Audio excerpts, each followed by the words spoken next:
За энэхүү бичлэгийг сонсож байгаа та бүхэндээ баярлалаа. Би өнөөдөр талархаж сурснаар өөрийнхөө амьдралыг 100% өөрчлөх боломжтой гэдэг үгийг сонсоод нэг юм ярмаар санагдлаа. Одоо ингээ хэрвээ та талархаж сурах юм бол эргэн тойронд чинь дандаа сайхан зүйл гарч ирнэ. Мөн сайхан хүмүүсээр хүрээлүүлдэг юм байна л да. Би бас ингээд талархлын тухай жоохон буруу ойлгоод исэн мэлээ. Одоо ингээл баярлалаа гэл уг нь хэрэндэл өдөр болгон хэлээл ч юм уу ингээл байдаг байсан. Гэхдээ энэ дээр нэг юм ойлгосон. За тэр ойлгосон зүйлийнхаа тухай хэлэхээс өмнө та бүхэндээ би нэг гэрийн эзэгтэн яриаг бас хүргэе гэж бодлоо. Энийг би сонссон байхгүй юу? Япон хүний үгнээс сонсч ирсэн. Нэг зохиолчийн үгнээс сонсч ирсэн. Тэгээд 3 хүүхэдтэй гэрийн эзэгтэй ээж байж л дээ. Тэгээд тэр ээж өөрийнхөө одоо юу мөрөөддгийг ч ер нь их бодох завгүй л ер нь одоо ээжийн амьдрал ямар вэ мэдэн штэ тий. Тэгээл ингээл өдөр хоногийг өнгөрөөдөг байсан чинь нэг өдөр ингээ бүр бодож л дээ. Ингээ бүр бодон өөрийнхөө би яг юу хүсдэг юм болоо гэд бодлоо ингээ бичээгээд бичээд самбарт ингээ бүр хадаа тавьчих гин. Гэхдээ яаж ч утса өөрийнх нь нөхцөл байдалд нэг л биелэх боломжгүй тийм нэг хэцүүхэн л одоо мөрөөдөл байж л дээ. Уг нь бол Германд дөөр үзэх гэсэн байсан гэж байгаа. Тэгээд санаандгүй одоо бүр үгээр хэлхийн аргагүй 7 хоногийн дараа хамаатны их чинь одоо гадагшаа явах гэж байгаа гэд тэгээд билет авсан хамт явах уу гэсэн гэд бүр тэгээд нөгөөх маань нөгөө ихчтэйгээ одоо хамт явах яагаад боломжгүй юм да. Манай хадам ээж чи одоо үнэхээр одоо чанга хүн байдаг. Тэгээд одоо гадагшаа явах битийл хүүхдүүдэд нэг өдөр ч орхио явахыг одоо над зөвшөөрөхгүй дээ гэж бодоол нөгөөдөг чинь нөгөө хүмүүс маань ингээл хатам ээжтэй хэлж үтсэн юм байна л да. Тэгсэн чинь харин бүр юу болсон гэж бодож ийн гэл бүр тэрийг сонсохоор амар гоё байсан. Тэгээд хатам ээжтэй хэлсэн чинь чи өөрийнхөө юу хүссэн дуртай зүйлээ л хий. Хүн хизээ өгөхөө мэдэхгүй юм чинь гэл бүр амар тэгсэн гэд. Тэгээд би ч гэсэн өөрөө нэг нь сонсоод амар гоё санагдаад байсан. Тэгээд за ямар нэгэн ингээд бэлтгэл мэдээж тийм юмнуудыг ингээ ярих юм бол угаасаа цаг зөндөө орно. Тэгээ ингээд нөгөө ихчтэйгээ цуг гадагшаа явжээ. Европын орн лөө явсан байгаа. Тих зураа нөгөө их чинь хамаатны их чинь хоёлаа нэг дөөр үзчихэд энэ газар руугаа явах уу гэдэг санал тавиад тэгээ бүр энэ одоо юу болоод ийнэ гэл баг бүр толгойдоо баг зүгээр нөгөө төсөөлөдөөсөн юм тэр чигээр ингээ биелээд хахаар бүр гайхаад тэгээ тэр нь 2004 онд болсон. 2004 оны 7 сард болсон тийм мөрөөдөл нь биелсэн зүйл байгаа байхгүй юу. Тэгээ энэс улбалаад энэ хүн маань мөрөөдөл биелдэг сургууль гэдэг нэртэй тийм одоо уулзалт зохион байгуулахаар эхлүүлэхээр болсон юм байна л да. Тэгээд тэр нь яг анх удаа эхлэхдээ 20-од хүнтэй тэгээд эхэлж исэн гэж байгаа. Одоо бол айгүй том бүр энэ хүн ингээд зохиолч болсон хүн байгаа байхгүй нөгөө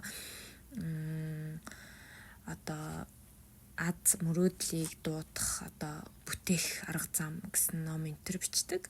Тэгээд энэ хүний хэлснээр бол ухамсар гэдэг бол ерөөсөө гайхалтай зүйл юм байна гэд ярьсан байгаа. Тэгээ энэ хүн маань өөрийнхөө энэ мөрөөдөл биелсэн тухайга Сугой Үнно Содотеката гэдэг Японы нэг одоо алдартай ном байгаа. Тэр номыг зохиосон хүн гэж байгаа байхгүй энэ маань. Тэгээд одоо болохоор энэ хүн юу ч бичихгүй ч байсан ерөөсөө зүгээр мөрөөдөл нь аяндаа биелдэг болсон гэд айгуу гоё яагаад.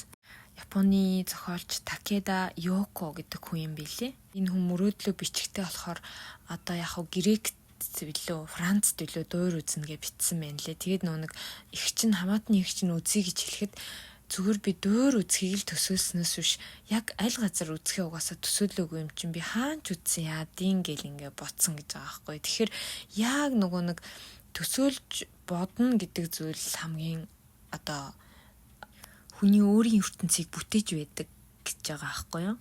Энэ хүнд ч гэсэн одоо нөгөө өмнө нь ингээл хичээсэн ч гэсэн нэг л болж өгөхгүй юмнууд зөндөө л байдаг байсан гэж байгаа байхгүй. Харин одоо болохоор хүн ерөөсөө төрөл арилжтал өөрчлөгдөж болдог юм байна. Тэгээ хэцүү одоо зовлонтой зүйлсийг амархан болгочхоор тухайн зүйл нь хөгжилтэй санагдаж тэгээд тэр нь амьдралын баяр аж жаргалыг бий болгодог юм гэсэн байсан. Үнэхээр гой санагдаад байсан. Энийг харсан чинь уншсан чинь. Тэгэхээр ерөөсөө л чиний ингээд өөрийн чинь ботсон зүйл бодит байдал болж одоо санаанд дурамгүй сайхан зүйл болж өөрчлөгддөг гоо гэж байгаа. Тэгээд хүмүүсийн гол нь одоо нэг алдаа нь болохоор дундаас нь ингээд орхидог, шантардаг, за болохгүй юм биш дээ. Угаасаа зөндөл олон таалрах чинь тэгээл одоо ингээд ер нь худлаа юм байна ингээд орхичдаг. Тэр нь хамгийн буруу гэж байгаа байхгүй. Тэгээ бас одоо талархаж байх үедээ, мөрөөдлөө бичиж байх үедээ сөрөг зүйл нь ингээд хүний тэр тухайн ухамсарт айгүй их саад болдгоо гэж байгаа. Тэгээд энийг болохоор энэ зохиолч хэлсэн үү, өөр хүн хэлсэн үү би сайн мэдэхгүй. Ямар ч хэлсэн сонссон би одоо сөрөг бодол хүний тархинд ядчил 49%-аас доош байх хэрэгтэйгээд та үнэхээр сөрөг бодлоо 49%-аас дээш болгочих юм бол ерөөсөө одоо болохгүй. Тэгэхээр мэдээж хүн ч угаасаа сөрөг юм яалчгүй бодно шүү дээ тий. Айгүй хэцүү бодогдоод идэг үстэй угаасаа сөрөг юм чи яагаад ч юм тий. Тэгтээ тэрийгэ эерэг бодлосоо ердөөсөө 1% ч хамаагүй заавал одоо бага байлах ёстой шүү гэж үздэг юм билээ. Одоо таны хүсэл мөрөөдлөө биелүүлэхэд энэ бол ерөөсөө маш чухал гэж байгаа. Тэгээд сөрөг байдлыг та үнэхээр 20% дотор шүү байлгахыг хичээгээд эерэг бодлоо 80% дотор байлгаж одоо ухамсараа ингээд эерэг бодлоор дүүрэх хэрэгтэй. Үнэхээр сөрөг бодол бодохгүй байна гэж бол хүн байхгүй. Бодож болно. Тэгтээ тодорхой хэмжээний түүндээ одоо нэг хувь оноох хэвээр. За минийх арай ихтэй дээ шүү сөрөг бодож гэдэг юм уу те. Тэгээд одоо жоохон сөрөг бодлоо орхиод эерэг юм бодъё гэдэг юм. Өөрийгөө ингээд ухамсартайгаар өөрчилж одоо бодлоо зэгцэлж сурах хэвээр юм байна л та. Тэгээд ирэхээр угаасаа аяндаа одоо таны бодож хүсэж байгаа зүйлүүд биелж эхэлнэ гэж байгаа. Энэ болохоор нэгдүгээрх хүмүүсийн ухамсартаа ингээд өгөх хамгийн том зүйл гинэ. Тэгээд энэний дараад нь болохоор тэр талархал гэдэг зүйл ордог гэж байгаа байхгүй юу? Тэгээд энэ хүн талархлын дэвтэр ингээд бичиж эхэлсэн юм байна л та. Гол нь тэгээд нэг хүмүүсийн нэг алдаатай зүйл нь ингэдэг гинэ. Талархал гэл тэгэхээр амьдралдаа болж байгаа айгүй том зүйлүүдэд л талархаал өдөр тутмынхаа жижиг зүйлүүдэд ингээд талархаж мэдхэ болчдөг. Талархаж чаддгүй гинэ. Тэгээ энэ хүний нэг өөр юм нь болохоор ердөөсөө өдөр тутмынхаа бүр өнөөдөр болсон өөрийнхөө гой зүйл өнөөдөр болсон жижигхэн зүйлдээ одоо талархаж эхэлсэн гэж байгаа байхгүй юу. Тэгээд тэрийгээ ингээд дэвтэр дээрээ үлдээж эхэлсэн гэж байгаа байхгүй юу. Тэгээд энэ хүний хамгийн ихний талархсан зүйл нь ерөөсөө 0 гэж байгаа. Яа тэгэхээр нэг өдөр тутмын амьдралд ингээд байдаг зүйлүүд маань хүмүүс юу гэж ойлгодгоо гэхээр энэ угаасаа байх нь мэдээжийн л зүйл юм шиг хүмүүс бүр ингээд ойлгоод тэрэнд бүр ингээд талархаж боддгоо гинэ. Тэгээ энэ нэг өдөр ингээд 0-ийнх нь ус тасраад бүр айгүй хэцүү болсон гинэ. Тэгээд нөгөө 0-оо янзлуусныхаа дараа үнэхээр ингээд 0-ийн маань ус ингээд одоо ингээд татагдахгүй ч юм уу тасалдахгүй ингээд зүгээр хэвийн 0-оо ашиглаж чадчихээн гэдэг маань л ямар гоё талархууштай зүйл вэ гэл тэгэл тэрийгэ бичиж эхэлсэн юм байна л та дэвтэр дээрээ. Ашиглаж болохгүй бол ямар хэцүү вэ гэдгийг одоо ойлгох тий. Тэгээд одоо өдөр тутмын амьдралдаа байгаа тэр жижигхэн зүйлийг энэ угаасаа байх л ёстой мэдээжийн зүйл шиг үзэхгүйгээр түүнийгээ ингээд анзаарч түүндээ ингээд талархаж сурахаас таны талархал одоо эхэлнэ гэж байгаа байхгүй юу. Яг үнэндээ бидний ингээд чухал гэж анзаардаггүй, боддоггүй зүйлс өдөр тутамд маань одоо ямар их чухал зүйл байдаг вэ гэдгийг одоо тухайн зүйлээ ингээд алдсан хойноо ч юм уу, тухайн зүйлээ ингээд эвдэрсэн хойно ч юм уу ингээд халлаглаж ингээд харамсдаг гэж байгаа. Тэхийн оронд өнөөдөр тухайн зүйлдээ ингээд талархаад сурчих юм бол таны сэтгэл санаач өдөр гоё байна. Тэгээд танд ч бүр илүү гоё зүйлүүд ирнэ гэд ингээд бичсэн байсан. Одоо жишээлбэл бид нар ч гэсэн би хаагаа ингээл ердөөсөө анзаарахгүй байдаг. Тэгтэл нэг ганц хурууга гимтээч гэдэл юм хийхэд хүртэл ямар хэцүү байдаг вүлээ. Тэгтэл тэр хуруунда бид нар талархах ёстой юм байна гэд ойлгох ёстой юм билээ. Тэгэхээр аливаа зүйлийг одоо байгаад ирнэ яг одооноос ингээд анзаараад та ингээд талархаж сурах хэрэгтэй шүү гэсэн байна.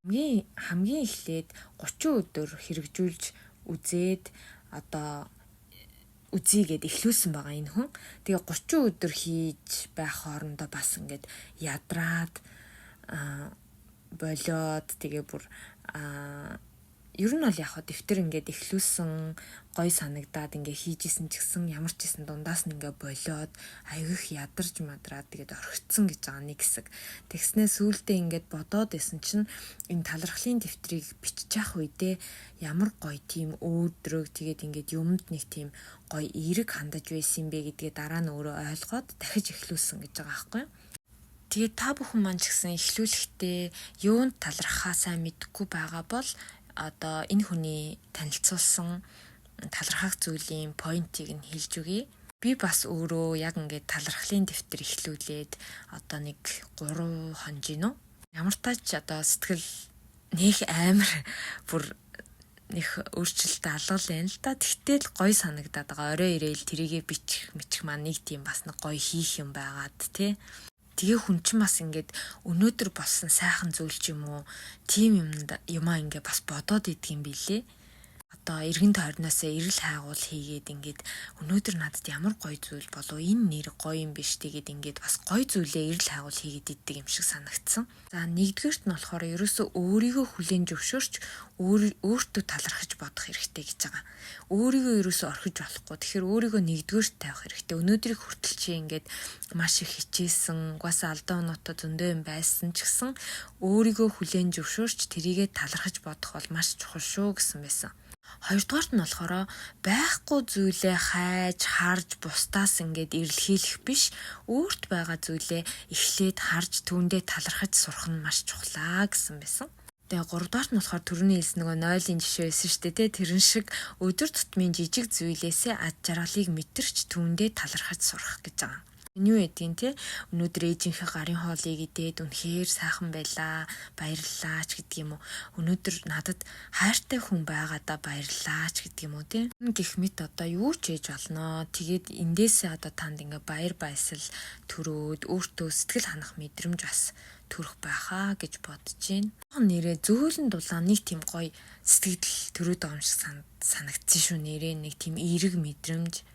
Тэгээд талархах гэдэг нь бол ерөөсөө аж жаргалтай болох үндсэн дасгал юм аа гэж нөгөө энэ Такеда Йокосан хэлсэн байсан. Энэ угаасаа нэрэл үнэн бах тий. Хүмүүс ч одоо би хаан дээрээ болохоор дасгал хийж би хаагаа эрүүлж хэрэг байлгадаг штэ тий. Тэгээд нүүр гэхэр чи одоо нүүрний арьсаа хамгаалах гал хүмүүс янз бүрийн одоо массаж хийлэгдэг. Тэр ч гэсэн бас дасгал яг л тухайн юмдаа зориулсан дасгалууд болоод байгаа байхгүй юу.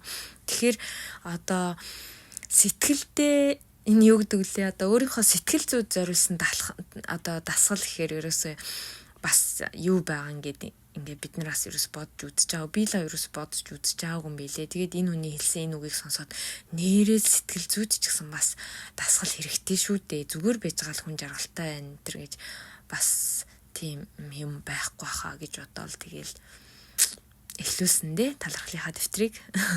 Тэгээд дөрөвт нь болохоор энэ хүний хамгийн их талархаж одоо хилдэг зүйл нь болохоор өөрийнхөө эрүүл саруул ингээд амьсгалж байгаад маш их талархдаг гэж байгаа байхгүй юу.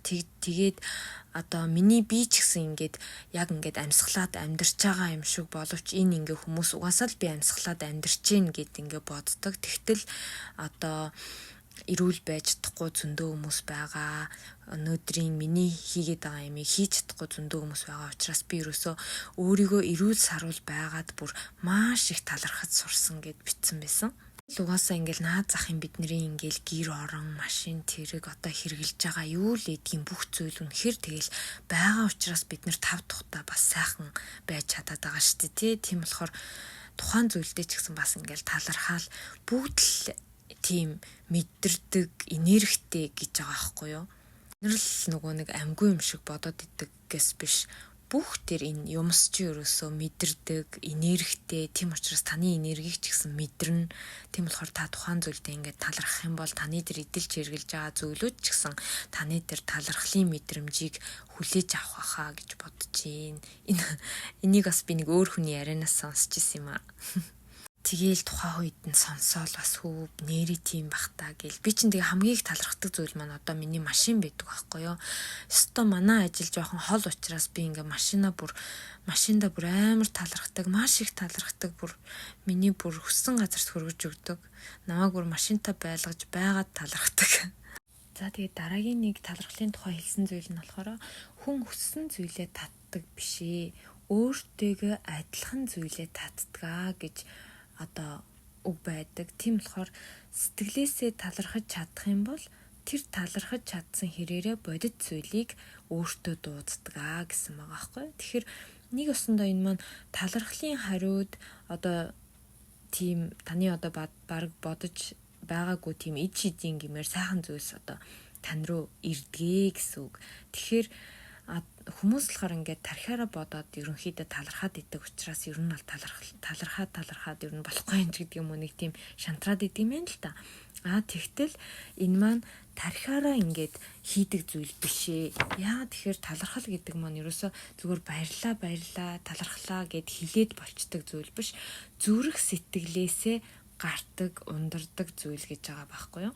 Угаасаа би ч гэсэн өнөөдрийг хүртэл ингээд зөндөө болон талархаад байсан ч юусоо болохгүй байх гэж боддог байсан. Тэгэхээр зүгээр л ингээд тархиараа бодоол ингээд тухайн зүйлдээ ингээд нэг тийм за баярлалаа цаа гэл ингээд өнгөрөөждөг байсан юм шиг байгаа. Тэгэхээр одоо тэрийгэ дэвтэрт буулгаад тэрэндээ ингээд сэтгэл санаагаа төвлөрүүлээд үнэхээр ингээд тийм дадалтай болох юм бол ямар ч гэсэн амьдралд бол айгүй гоё өөрчлөлтүүд гарч ирнэ гэж би бол бодож байгаа. Болохоор ад жаргалтай болох дасгалаа та бүх маань ч гэсэн эхлүүлээрэ гэж хүсэж байна. Ерөөсөө л ад жаргалтай болох дасгал бол талархал. Одоо хүний биеэр ч гэсэн дасгал хийхгүй бол нөгөө спорт ч байсан, юу ч байсан амжилт олдоггүйтэй л адил гээд ингээд зүйрлсэн байсан.